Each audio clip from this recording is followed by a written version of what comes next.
Hi, Dave. How you doing? Nice to have you on the podcast. Thanks for having me, man. No, you're welcome. You're welcome. Yeah, I was watching a lot of your content and what you put out there, and I really like it. And like you make like cooking videos, and you go and visit other places as well, and do like reviews of their food as well. Yeah, so we basically do. We're a very young Instagram account. We're gaining a lot of following really quickly, which is great. But we don't follow the rules. We do whatever we want. Like there's some pages that are strictly food pictures. There's some that are cooking channels. There's some that are review. I figure I'll do whatever I want. I'll do a little bit of everything. So it started with cooking videos. So I teach how to make different dishes. And then we just recently started in like last 2 weeks doing like going to a couple restaurants, trying food that I haven't tried before. We just had an amazing Polish dinner last night. Went to this place in the Northeast Philly called Pierogi Factory. Are you familiar with pierogies? No. I've heard of it before, but I've not seen them. Yeah, so it's a Polish food, and they're basically little dumplings stuffed with different things. Like traditional pierogies are potato and cheese. Was it on your recent video? I watched it. Yeah, Oh, they look so nice. I was watching that yeah. before this, and I was like, oh my gosh! I can share my screen if you like, and I can put it on so people can see it. Let me Yeah. just. Oh, I don't think I posted this restaurant yet. I just had it on my Oh right. stories because I had the dessert. The one before that was the Korean restaurant, but Mm. the Polish restaurant was great. They have all these different types of pierogies filled with like cheesesteak, buffalo wings, and then the Oh my traditional. gosh. They even had one filled with Nutella, and it was deep fried with chocolate and sugar. It was so good, man. And like I love food. I'm a big guy, so I've loved food since I was a small guy.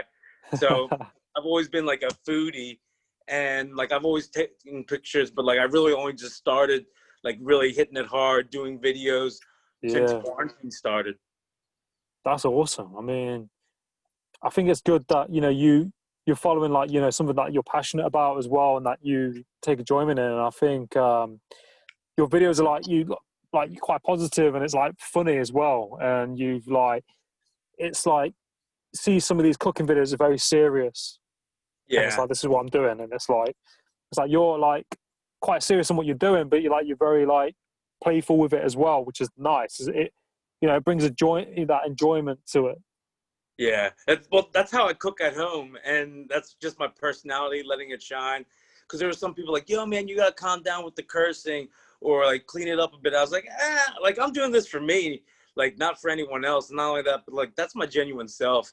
Like that's how I like to do it. And when I'm in the kitchen and I cut myself or something like that, I'm gonna let a fuck out. Like fuck, man, shit. Yeah, yeah, It's just that's how I yeah, roll. Not only that, but if you've ever been in, I'm sure you said you're with hospitality. If you're in the kitchen, you hear what people are saying. Like people, it's not, it's not yeah, uh, always the fanciest language used in the kitchen. yeah. I've seen some stuff. It's stressful as well. I mean, when you're in that environment, there's so much Yeah, going on, and people are paying a lot of money for food, and tensions are high, aren't they? When it's hot, it's uncomfortable. Yeah, people say all kinds.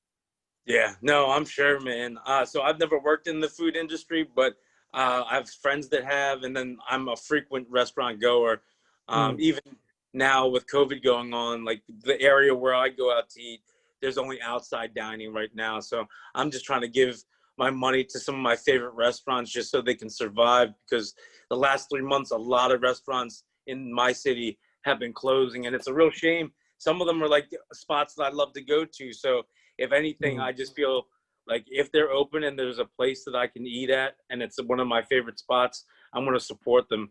And there's no better way of supporting them than ordering food or T-shirts or something like that from them. Yeah, no, I definitely agree. It's like, you're giving back and helping them out that bit more, because I think a lot of places close in the UK as well. I know a few chains have been struggling. A lot of restaurants close. It's difficult. It was difficult times. And I mean, the government have introduced a thing here called help help out to eat out or something like that. I think Okay. it is. And basically, if you go out to eat to restaurants, if they've agreed to do it, you get like £10 off each meal or something like that. Oh, and the government refunds the restaurant for that I money? I don't know how it works, but there Okay. must be something that happens like that. But Yeah. you get £10 off your meal, so it's encouraging people to go out, to get Go, out to yeah. restaurants. No, that's great. That's great for the restaurant industry, especially if they agreed to something like that. So that's awesome. Yeah, no, that's Because it. they And do need they definitely need the money right now. yeah, I mean, there's a lot of restaurants have been kind of improvising, doing a lot of takeout stuff, Yeah, same. barbecue. Yeah, improvising. There's a Michelin star chef in Cornwall down here called Paul Ainsworth. Okay. He's been on television quite a lot, and he set up during lockdown, like he was cooking and shipping out food packages to people in the local area and delivering them. So, Very cool. but Well, yeah, that's it's difficult. yeah, and then that's the great thing about like smart chefs and like people adapt to go orders. Like a lot of places didn't do to go before, and now they're doing it. Or they Mm, didn't have outdoor seating, but they have a patio, so now they have outdoor seating so people can eat. So it's been a crazy 3, 4, 5 months with COVID, and just seeing the mm, whole landscape, how things are changing. And like the sad part, like I said, is like seeing some of the restaurants that like I've enjoyed going to like close down, or mm. even restaurants that I wanted to go to and they closed down, so I'll never even get the chance to go. So Yeah. it's sad the way things are working. Mm. But I think it's good in what you're doing as well, because you're almost helping to promote these restaurants and these places. Because I was Yeah, looking at like your Instagram and I was seeing, because you also make food at your home or where you cook like as yeah, well, and you have some like really really good meals that you made. I saw like the corn on the cob one when you had that yeah. grated cheese or something like that. Yeah, Um, that's the Mexican, we call it elote. It's Mexican street corn on a stick, and it's delicious, especially if you like cheese and a little bit of spice and lime juice. It's good, and they mm, sell that everywhere. I've had that in Mexico. I've had it in San Diego. I've even had that all the way in Bali, Indonesia. So street corn is like everywhere.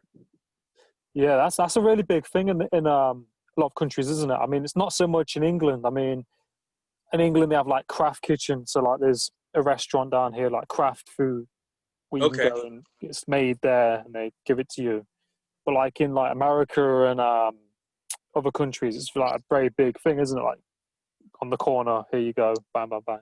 Yeah, yeah. So it's a little cart. It's not even a restaurant.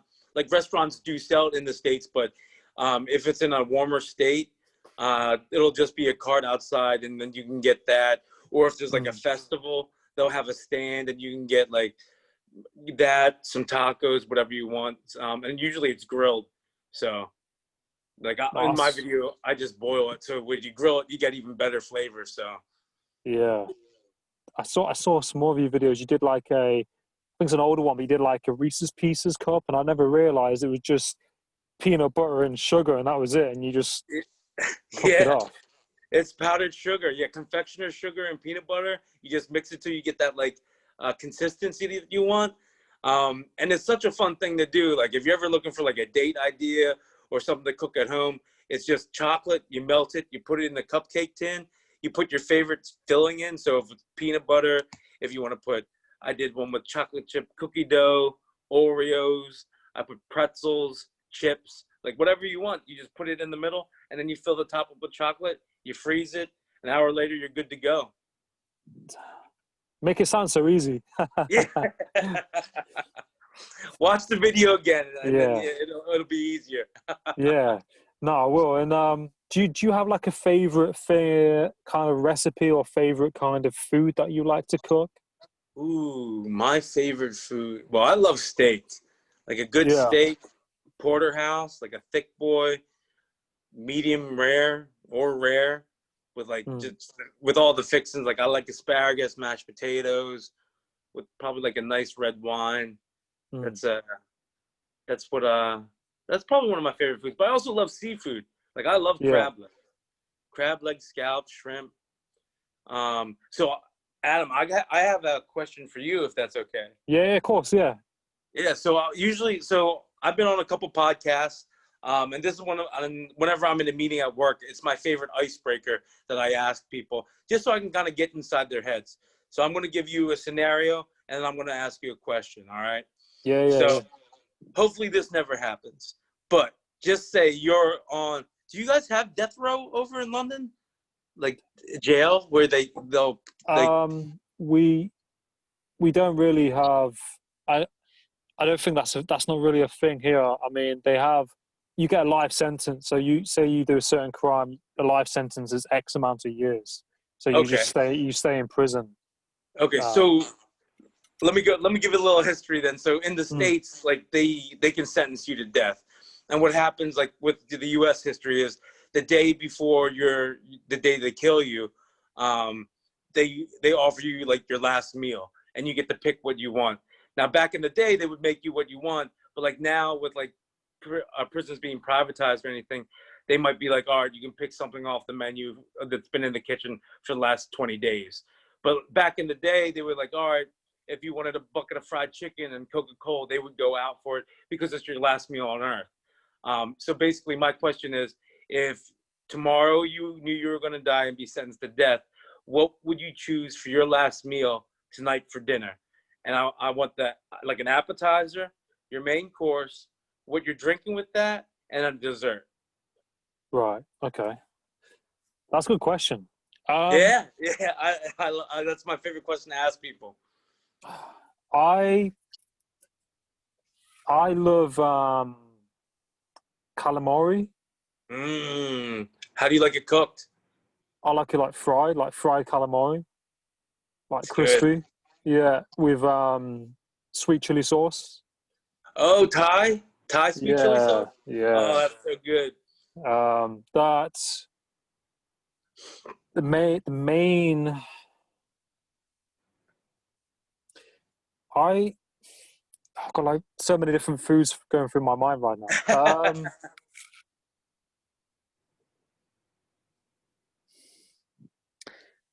I'm torn between. I like Mexican food as well. I like nice burritos, like a nice pulled pork burrito with cheese or something like that. Okay, I can get down with that. Yeah, or like a fry up, like an English cooked, like a cooked English breakfast.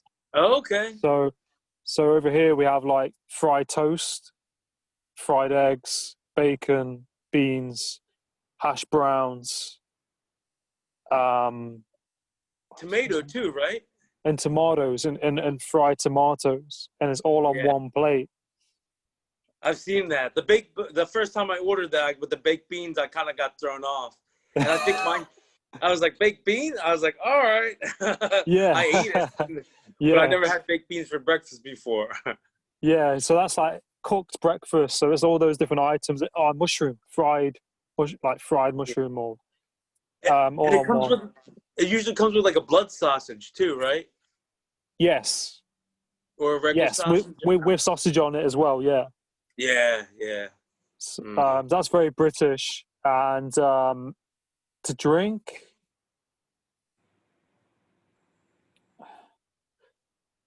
probably like so many choices. I like Grey Goose. Okay, go for a vodka drink then. Yeah, so like vodka and Coke or something. Okay, and then what's your Um, dessert? ah, Probably a McFlurry ice cream from McDonald's. Okay. Hey man, it's your last meal, so what are you Yeah, gonna put in it? I quite like Oreo, so probably that. Yeah, cookies and cream is where it's at. Yeah. That's one of my favorite ice creams. I like that. I like cookie dough, Mm, pistachio, but ice cream is the go-to. That's a good choice, man. yeah. No, it's interesting when you think of that, isn't it? Because you think to yourself, like, there's so many foods. Like, what would I have? Yeah. I noticed when I went to the States, like me and my friend had like a Ben and Jerry's ice cream, and it was like that big. It was like crazy. It was like, Yeah, they're delicious too. And they have so many different flavors. That's a good company because they pump out new flavors all the time. Sometimes they're limited editions, so you got to jump on them. But in the city that I'm from, like Philadelphia, there's a lot of small boutique ice cream places popping up, like people doing like specialty ice cream, small batch, pint, and people are like snatching them up. There's like a couple companies in Philly that are doing that. Do you see that over there where you're at? Like people doing like um, boutique ice creams? there are some like cafes, independent cafes in especially in Cornwall here that they'll have their own ice cream. That is one in a place called Padstow, and there's a small shop called Roskilly's, I think it is, Okay. and they have all kinds of flavors like rum and raisin, pistachio, and they've been going for years. I don't think it's as big as it is in America, but like there are like a few independent places that do nice ice cream. Yeah. Yeah. No, that's awesome. Now, is it to go too? So is it packaged like to go? Or is it more like an ice cream parlor that you would go up and you would eat it there? Yeah, it's like a stand kind of thing where you go and get it. Gotcha. Yeah. But So we see that, and then we're seeing people who are actually making their own pints. So like you can get it at like different areas, like pick it up at a store or pick it up, and it's already you don't eat it there. You actually take it home, oh and then wow, you would leave it in the fridge like a Ben and Jerry's type deal. So wow, we're seeing a couple companies like that pop up in Philadelphia. So that is it's that is pretty cool. yeah, it's kind of cool to see. Like you're starting in a small city, you have a passion for ice cream, and then you're Mm. putting all this different stuff into it. The one in Philly, like the main guy that's blowing up right now, is called 1-900 Ice Cream. I'll send you a link because his stuff just looks phenomenal. But like it Mm. sells out. Like he'll post stuff, and the stuff will be gone as soon as he posts it. So it's hard to get. It, I've yet to try it though, but it's on my yeah, list. no, that's crazy how like it just goes to show you can make money like selling anything really. You can go, ice cream. Hmm. You make it, batch it, probably store it, and then you can ship it out. And I don't know how you preserve it. You probably put it in like a cool box or something, probably. Yeah, or I don't know. I'm maybe it's deep. I know sometimes some places will deep freeze it, so by the time you get it home, it's just regular cold. Um, but I don't know. I don't know the analytics or the science behind all that. But Yeah. I feel if you have a good product, and you use good, like if it's ice cream and you use good ingredients, like that taste good, people will pay what you're asking, even if it's at a Mm. premium, if it's that good. Yeah. I remember when lockdown happened, McDonald's closed, and I remember when they opened up in the UK, and the drive-through for it was like ridiculously long, and I didn't go to it straight away, but I remember thinking like people just love food, like it just people are happy to wait 40 minutes on a car to get like a McDonald's. So it's Yeah, like you said, if you have a good product and it's good, yeah. people will wait in line to have it. I've seen it with Starbucks. People waiting 20 minutes or something in a queue to get a coffee. Yeah, I same. I have one very close to me, and the line goes out onto the highway, and that's how long it goes. And you're like driving up, you think it's a crash because you see all these cars, and then you realize it's the line to the Starbucks. I'm like, what the hell? Like you're holding up traffic. Like at what point don't you just get out of your car and like go in and buy it? Like Yeah, I don't get it, it, but it is funny. yeah, Um, it's almost cult like following. Like I need my Starbucks coffee, or like I need my Dunkin' Donuts coffee, or whatever coffee it is that you drink. Like people mm, need that, or because like there's sayings. I don't know if there's sayings over there, but like in America, it's like, don't talk to me until I have my cup of coffee, and like yeah, yeah, stuff like that. I'm like, all right, like uh, me, I drink a little bit of coffee, but I don't need it to like start my day or anything like mm. that. Is there any like coffee you recommend, or any drink wise that you recommend? Like over there in America, is there any? I'm trying to think. Like I just drink coffee like if I'm really sluggish, and if I do that, I'll do like if I'm really sluggish, I'll do like a triple shot of espresso. I won't even have a coffee. But I love my Coca-Cola just like everybody Yeah, yeah, else. I'm a yeah. Coke So fan. All my friends laugh at me because when we go to a restaurant, that's the first question I ask is like, do you have Coke or Pepsi? Because if they say Pepsi, I'm just going to order booze. But yeah, if they have Coke, I'm going to order a Coke. yeah, So that's like, and not only that, but if I don't mix drinks, like, you know how you said vodka and Coke, I would rather have a shot of vodka and a Coke by the side. So I'll do the right, yeah. shot because I love the taste of Coca-Cola that much. That's awesome. And like, I Do, prefer my vodka neat anyway. Same with my whiskey. Like, I want to taste it. yeah, you taste more of it. You taste it as it is. Like my dad mixes like gin and Coke, Yeah. and I'm like, it's just not a good mix. But it's each to their own, isn't it? Everyone likes their own thing. Yeah. Do you like fine dining food or anything like that? What do you think to that scene of food? Have you ever been So into that kind of I am food? a I am an equal opportunity food eater. So Mm, I would love to go to a Michelin star restaurant, or like over here we have like James Beard Award, like different awards. So like you could go, I could eat something on the street, like at a street in mm, Tijuana, Mexico, or I could go to a Michelin star restaurant in Chicago and dine. You get different vibes. And you're also paying for the ambiance with some of the more expensive restaurants. mm, But it's nice to sit down and try food. Um, but sometimes you can get just as good food as a high-end restaurant at a small mom and pop shop, especially when yeah, it's Italian food. Like, there's amazing South Philly Italian food that I would put up against any like 5-star, 4-star restaurant saying they have great Italian food. yeah, It's like not like that, but it's traditional. So you have like yeah. recipes that have been passed down from generation to generation from like Italian family, and then they're cooking it in a small restaurant. But then you have another guy who's has a lot of money and hires whoever he wants, and then he puts up like 5 restaurants in Center City and tries to mimic what the South Philly restaurants are doing. And then because he's in Center City or in a more popular area, he'll charge Mm, extra $10 on the meal when I can go somewhere else and get a meal just as good, if not better. yeah. Um, but then some people are willing to pay for the ambiance. Like, you Mm. could feed me dinner in a cardboard box and I don't care as long as the food. Like, but no, like when you go, I'm sure like you date and stuff like that. Yeah, No one wants to go on a date in a cardboard box. They want to go to a fancy place. So, so yeah. No, sorry. I'll go anywhere as long as if the food's good, I'll go anywhere.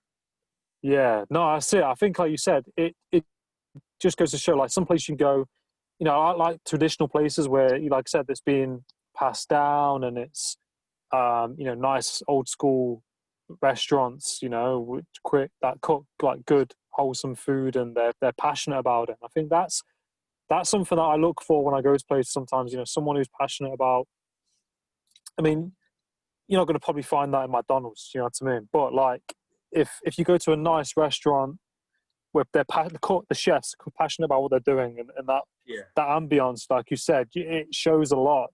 And I think with the internet today, it can just take one person to go in there, not like it or something like that, and put a review on the internet, and that can have like such like a dramatic effect. Yeah. Like, so do you guys have Yelp over there? We've got we don't have. I think some places use Yelp, but we've got other like what's it called? On Google, there's people do reviews on Yeah. Google and things like that. Same over here. Yeah, and it's TripAdvisor, TripAdvisor. yeah, TripAdvisor is another big one, and like I know there's people who are like Yelp Elite and like TripAdvisor, like top commenter or whatever they're called, and that's all great and everything like that. But like my general consensus is, like, I want to try it myself because Mm, sometimes you read some, and I'm not saying their reviews, but some of the people's reviews that they leave on Google or Yelp, I read them and I'm like, yeah, have you ever been to a restaurant before? like some of the stuff that they're commenting on. Like Mm. if it's a trusted person, but all in all, like you might not like the mashed potatoes the way I like it, or vice versa. Mm. So the only way to really try it is I'll try it myself. I'll go there. If I don't like it, I won't return. If I do like it, it'll become one of my favorites. But the best thing is for me still is word of mouth. When I talk to my friends, people in my circle of like food friends, the people who kind of do the same thing I do on the internet, when they say like, yo, this, you got to hit this place up. Like I listen. Yeah. So, but like, that's the thing too. Like the first time you lie about a review and like you send me to some place that you say is 100% and I go there and it's shit, I'm like, I'm not going to trust you for another food review. So that's like Yeah. something personally I'm keeping in mind. Like I won't post, like I've been like between me and you, well, I guess everyone's going to see this. Like there Yeah. has been a person or a place that reached out and I did not like their food. I will not post it because I'm not going to do them the disjustice. Like they invited me to the restaurant, try their food. Mm. And especially now they're trying to make it during COVID. And it might Mm. be my taste. I don't like it. So I'm not going to say like Yeah. this food is horrible. Don't go there because someone might like their food and they're Mm. struggling right now. So I just make the choice. I'm not going to post about it. Yeah. And that's my decision, but I won't ever try to mislead someone because that's my name on the line.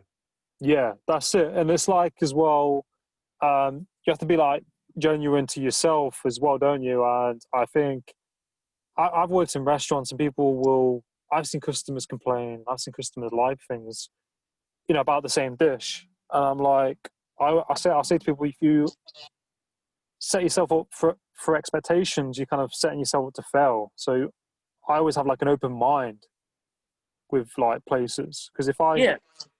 think to myself it's going to be really nice, it might not be nice. And then you're like, oh, well.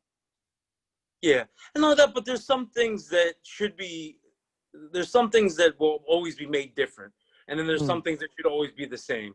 Like if you order a steak that, and you say rare, that you should get a rare steak. If you say a New York strip rare, any steakhouse should be able to give you that and cook it to the Mm. specific heat temperature that you're asking for.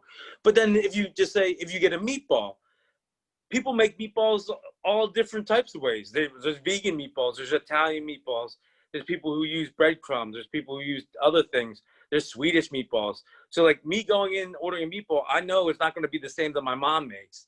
So Mm. like if you have that expectation going in there, like you said, like, oh, I hope it's like this or that. No, you need to go in with like a clean slate and be like, all right, I can't wait to try something new. And then if Mm. it does taste like mom's, I'm like, oh, this is just like mom's. But I agree with you. You gotta walk into a restaurant like knowing like food information and what you do and you don't like, but don't judge the food before you try it. Yeah. No, that's it. I like as well, like how restaurants are kind of like, you know, accommodating for like, you know, like vegans and vegetarianism. That's quite massive now, isn't it? Yeah, especially in the cities. And I have a lot of friends because a lot of people ask me to do vegan cooking videos. So like most of my most of my meals all Yeah. have some sort of protein or dead animal in it, whether it be beef, chicken, seafood. But I have a lot of friends that have turned vegan or vegetarian or pescatarian, and they were asking for some vegan recipes. So I have a couple. I have a couple in my stash that I'll cook from time Mm. to time. So that's why I did the Dan noodles is one, and then the Yeah. cucumber salad is another one, or that are vegan dishes. So it's becoming more and more. I see it a Mm. lot, especially in cities. Yeah. No, it's definitely on the rise. Hmm. It's a bit of a like random question, but like who would you say like your role models are? Do you have like any role models, whether that's like, you know, personally or like who you kind of like look up to or like mentors? Yeah. So right off the bat, I'm gonna say my mom. Yeah. So my mom was the first one to teach me how to make scrambled eggs and actually some Korean dishes too. All my Polish dishes, all my Italian dishes. So like my mom's great. I love her. I talk to her Yeah. at least once a week. But as far as like food people, like I adore Anthony Bourdain. Rest in peace. But yeah, I liked Mm. his attitude. I also enjoyed his outlook. Not even the food, but the world in general. But I Mm. also like silly chefs, not silly, but like kind of outside the box chefs like myself. Like Mm. Action Bronson has a show that says that's "Fuck That's Delicious." Are you familiar with that? Are you familiar with Action Bronson? No, I've never heard of. No, check them So out. check him out. He's an American rapper, heavy set guy, great rap. I like it because when he raps, he puts food into his raps, like linguini linguistics. Like he has some like really, like I enjoy his rap. Mm. But he has a show on Vice, and him and his crew, Alan the Alchemist and Mayhem Loren and his cousin Big Body Best.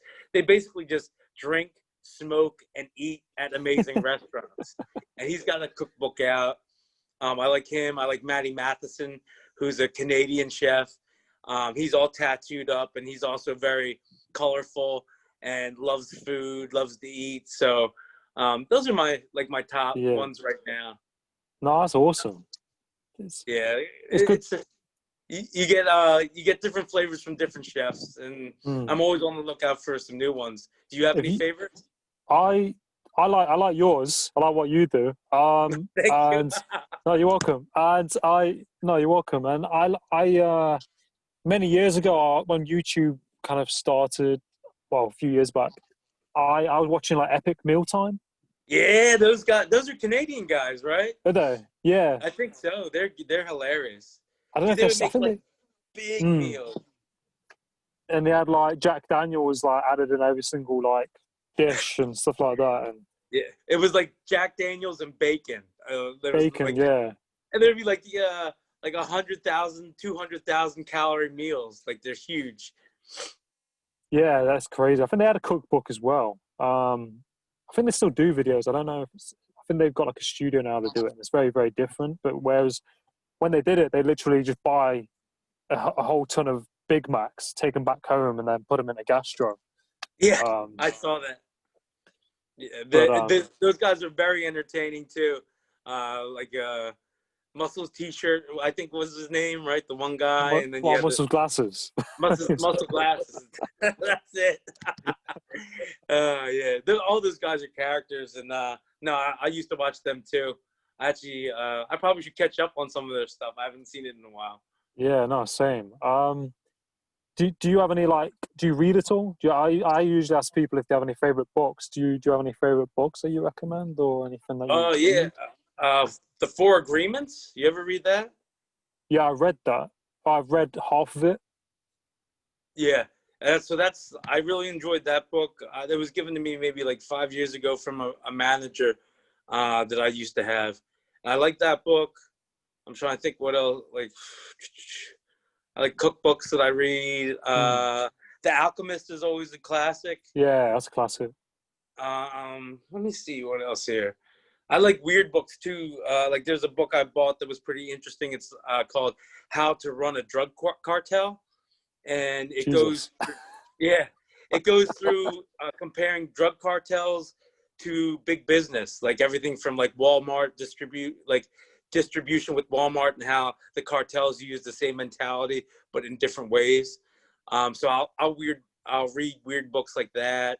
Or there's another cool book called The Wisdom of Psychopaths, Half Saints, and Spies. So it's a good read because it kind of compares like serial killers to like what you can learn from all these crazy different people. And then what else? I just bought The Wisdom of Wu-Tang. So it's the RZA, and it's just like little bit of just wisdom that he's gathered throughout his time, and like he works with a Sifu, and like just talks through some things.